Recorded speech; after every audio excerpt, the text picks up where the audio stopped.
in this episode of Travelogue. It's La Dolce Vita time as we explore the streets of Rome. Come and enjoy the sweet life at the heart of Western civilization.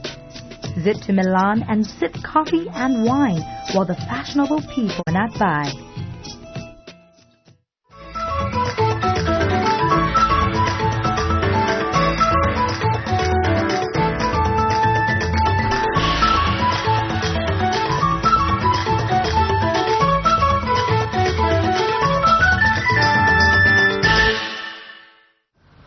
Welcome to Travelogue. I'm your host, Yan Ling, bringing you to a place that's simply fantastical, Italia. Italy is not only a country, it has been mystified into a concept of ideal lifestyle.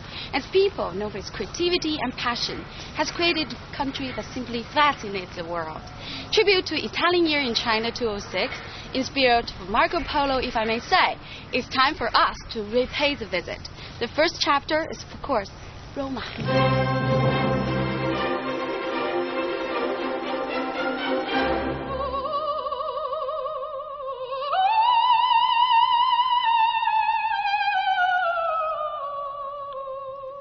The eternal city's charm is easier to experience than it is to describe.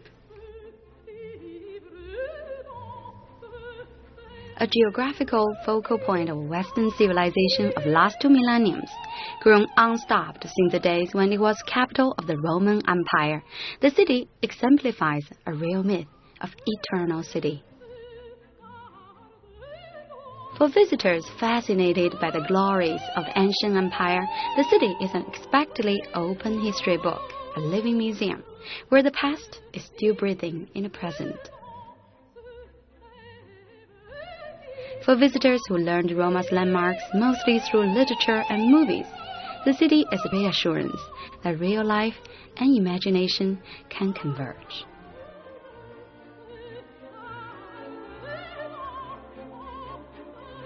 Even for the most ambitious visitors, numerous historic and artistic must-sees can be overwhelming at times. But like anywhere else, Rome's charm reveals itself more readily to someone who is prepared to discover it at his own pace. After all, this is a city for those who are not in a hurry. Try starting with appreciating the most present details, like its sunlight, in an aromatic shade of orange trees and umbrella pine that's typical of the city.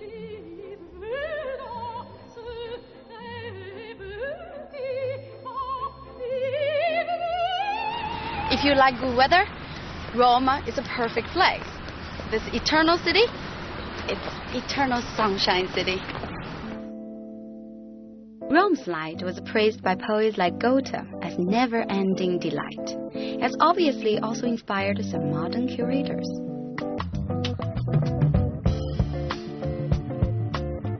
Maybe only in Rome we can find this kind of fusion museum. So besides marvel, the masterpiece of ancient Romans, I'm really impressed by the modern Roman curators' creativity. Because most of the time, it's not what you see that's important, but how you see it. Look at this.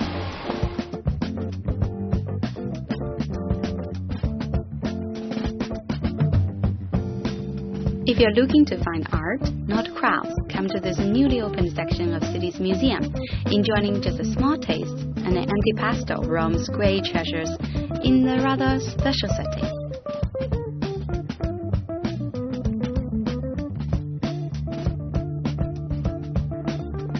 Rome's first electronic power plant was tastefully transformed into a lofty space, housing some most refined art pieces dated since pre-Roman time.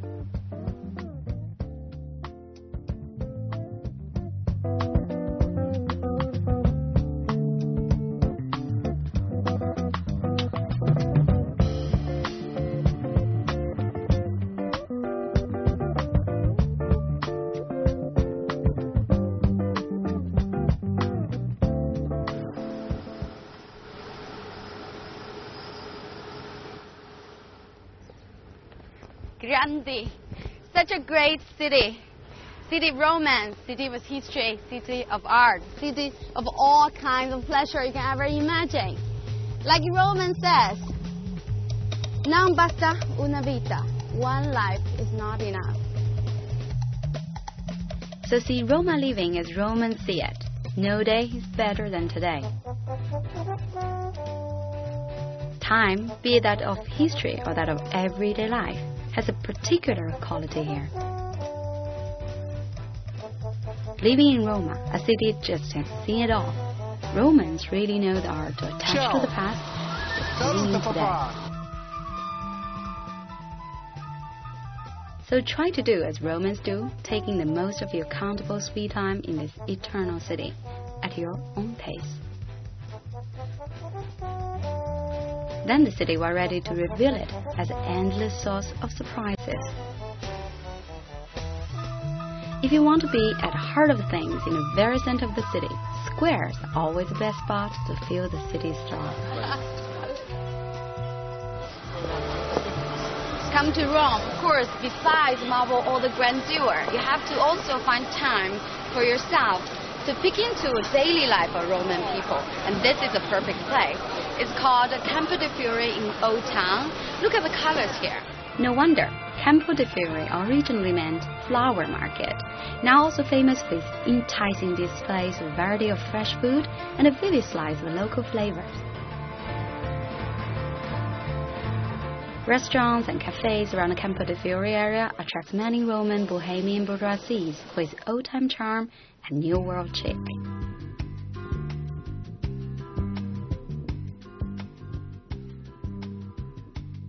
Brera is a Roman institution. There are usually two kinds of look on the face of people who walks in. One group of admiration and hope. They are recommendation by locals and guidebooks like me. The other group with at-home ease and determination. They usually know exactly what they want. So these are all private collections? Yes, they are. So they put their name on the top of the bottle? Not the bottle. On this box, we just write the first name, Massimo Francesco. Exclusiveness is also granted to the first-time patrons. Any waiter here cannot bear the thought that you don't taste and test the best from the best. Of course, from the wine bar's own celebrated collection.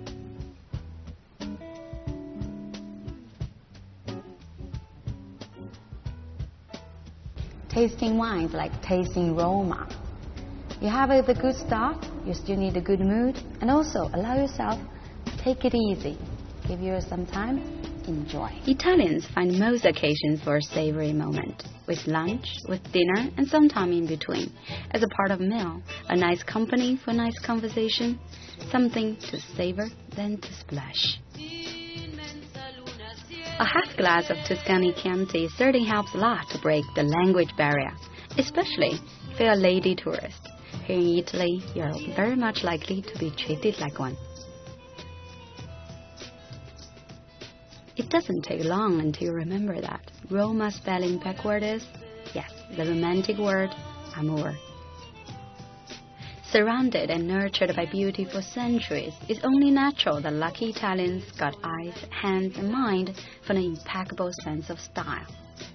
Italian style stands out with a blend of skillful handcraftsmanship and creative, even emotional design.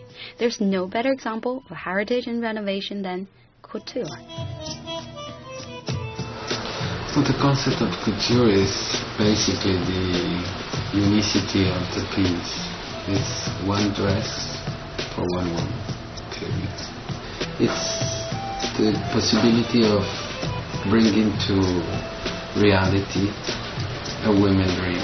So it's a matter of secrets on the handmade. We keep many secrets on how do we build a woman to become what she wants to be, or what's her dream life. For ladies who are in love with high fashion, this is the ultimate realization of dreams. For ladies and gentlemen who fancy the opulent lifestyle on the same league in motion, this is the Mecca.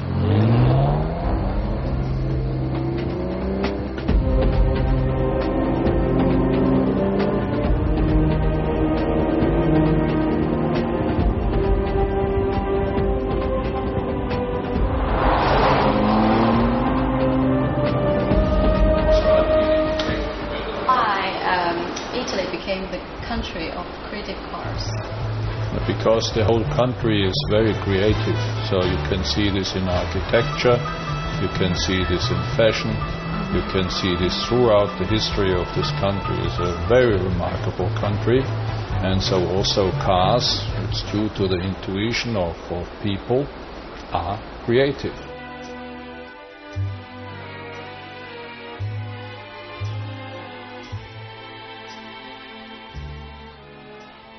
Rome is a city that's more content to stay the way it was than eagerly becoming what it is not.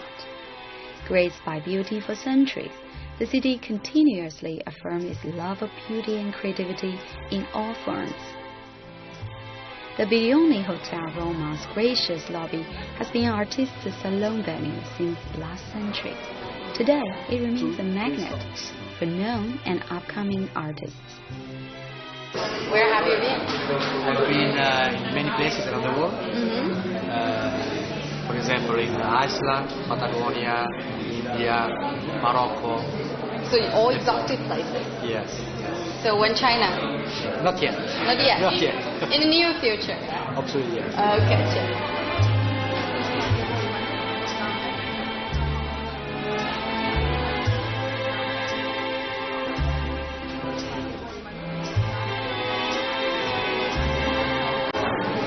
Maybe the content of exhibition has been changed over the years, but the salon-like ancient classic art atmosphere obviously still remains.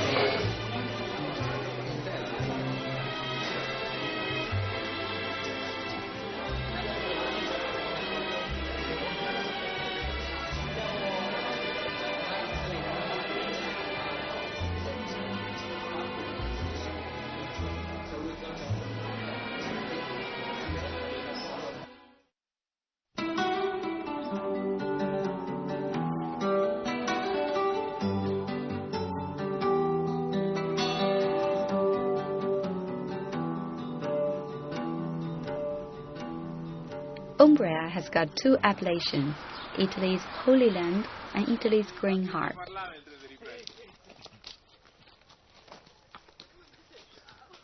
Art and nature, landscape and culture, town and countryside appear in Umbria in perfect harmony. That's what my friend, a Rome-born industry designer, say about his newly found home.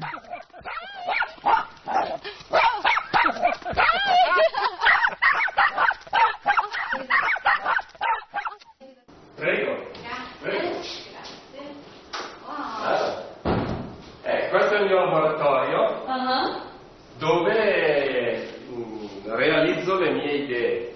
Realize your idea. Yes. Your dream come true. Modern Italian industry design found ultimate means of materializing imagination through high tech, and also, of course, charged with human emotion. Together. Perfect combination.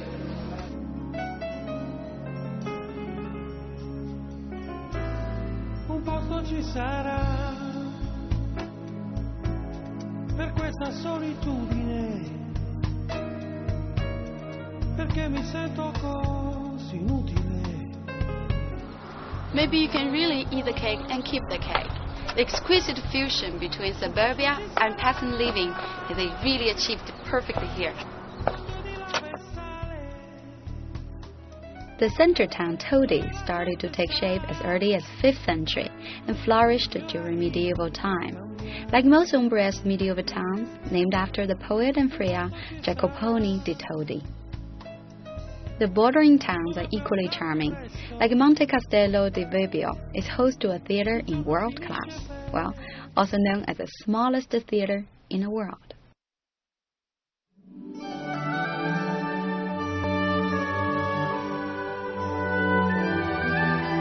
Theater of Concordia was built during the last years of 1700s and the first of 1800s, opened in 1808. A theater inherited a great tradition that opened for free to town citizens and nearby farmers. The rooms are decorated with frescoes by a famous painter, Luigi Agretti, in 1892. Culture is not a privilege of the rich and famous in Italy. It's pretty much popularized. Look at this little medieval town. Even the farmers in this little town have the right to come here, enjoy the show, sometimes even perform there. The seats are limited though. There are only 99 chairs here.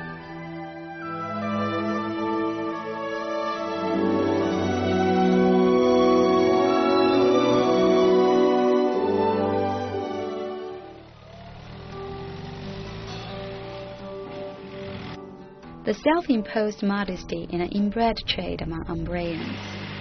That might explain the relative obscurity of this beautiful region. Thanks to the Roman friend's recommendation, I discovered this wonderful holiday resort. Italy is known as a haven for wine and dine tourists. In Umbria particularly, food is a tradition and an art, handed down from generations. Si potrebbe andare tutti quanti allo zoo comunale, vengo anch'io, no tu no, per vedere come stanno le bestie feroci e gridare aiuto, aiuto, è scappato il leone e vedere... Handmade pasta with fresh truffle from Umbria, done with such love and care in a grandma's kitchen, plus a skillful personal helper's work. What do you get?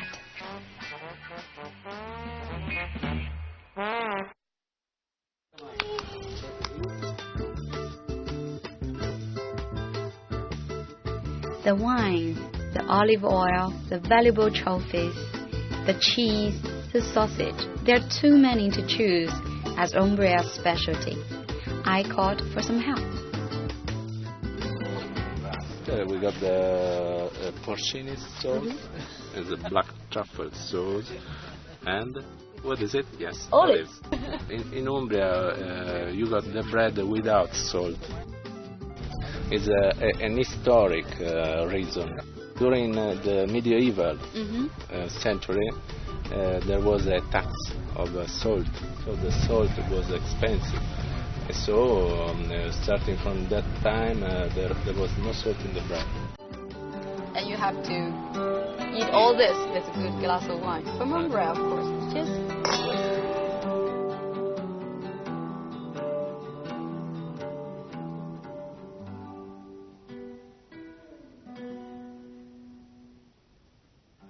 Seguir con gli occhi un airone sopra il fiume e poi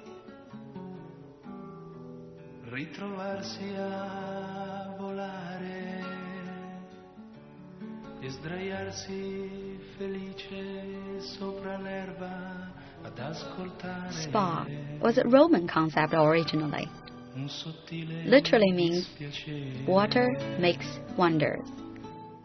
E di notte passare con lo sguardo la collina per scoprire dove.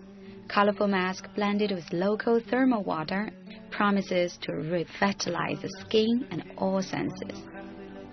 Looking for a sanctuary for peace and contemplation, this is a place to stop for a while.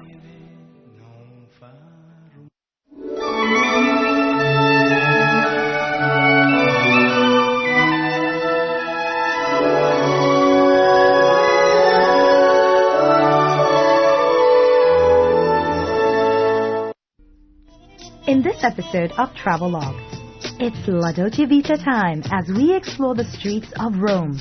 Come and enjoy the sweet life at the heart of Western civilization. Zip to Milan and sip coffee and wine while the fashionable people promenade by.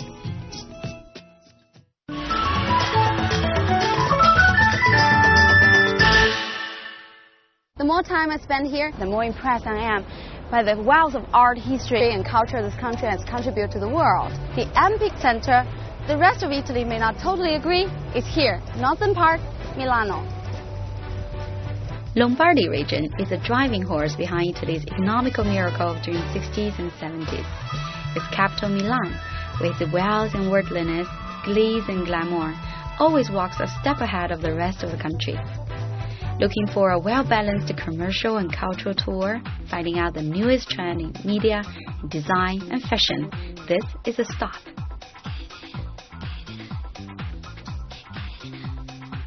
Want to be a smart tourist but not look like one? You have all your choices, only if you have enough time. Feel it burning just for you.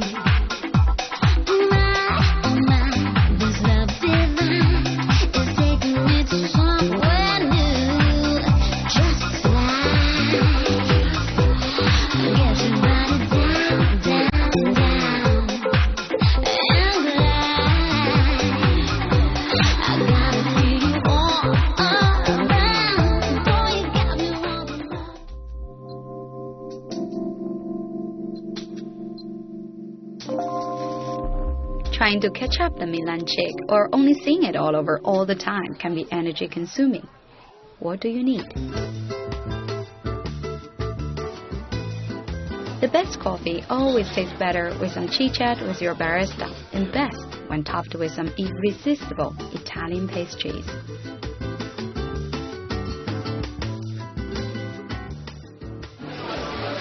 If pleasure is science itself, Italy is a place you should attend the university of it. Every kind of enjoyment, coffee, cheese, wine, you have to learn to enjoy it. Learning about wine, there's no better way than taking a closer look in any one of the wineries throughout the country. I visited the Franciacorta region. That's famous for his sparkling wine, spumante, Italian equivalents to champagne. My mother's family is in this area since 1,000 years. 1,000 years? 1,000. Maybe 100 more. Wow, impressive. The art of making fine wine has been perfected for generations here. Profession in Italy seems to be seen as a torch of heritage and tradition. People do it with respect and sense of responsibility that hopefully also pass on to the next generation. Like sparkling wine brought Glizzy Wells to Brescia, Parmesan cheese makes the small town of Parma worldly renowned. Partigiano cheese is still produced here as it was 9 centuries ago, of course owned by the same family. It's still done with the same ingredients, same processing technique, same artisan care. I learned one of the most labor-intensive work, which is also oddly important. That's a sounding check. Each wheel of cheese here has to be tested the same way, one by one, before qualified as Parmesan cheese.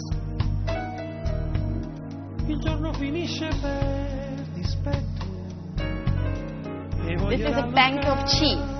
Old money, new money, or good money.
Where the Lombardy plains rise into the Alps, the countryside is inlaid with a series of stunning blue lakes.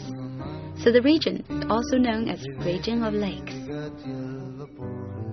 Among them, Lake Como is arguably the most beautiful, undoubtedly the most famous.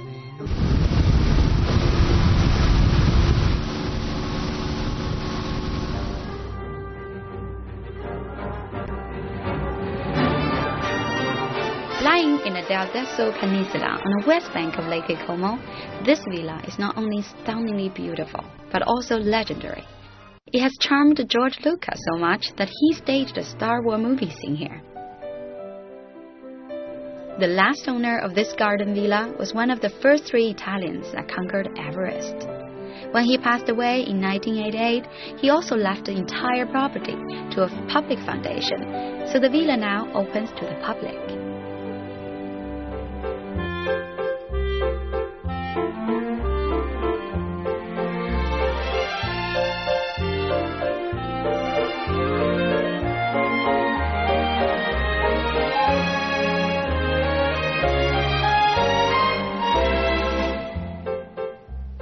From Winston Churchill to today's Hollywood mega stars, the celebrity intensity in the lake area makes Lake Como synonymous to exclusive summer resorting world class.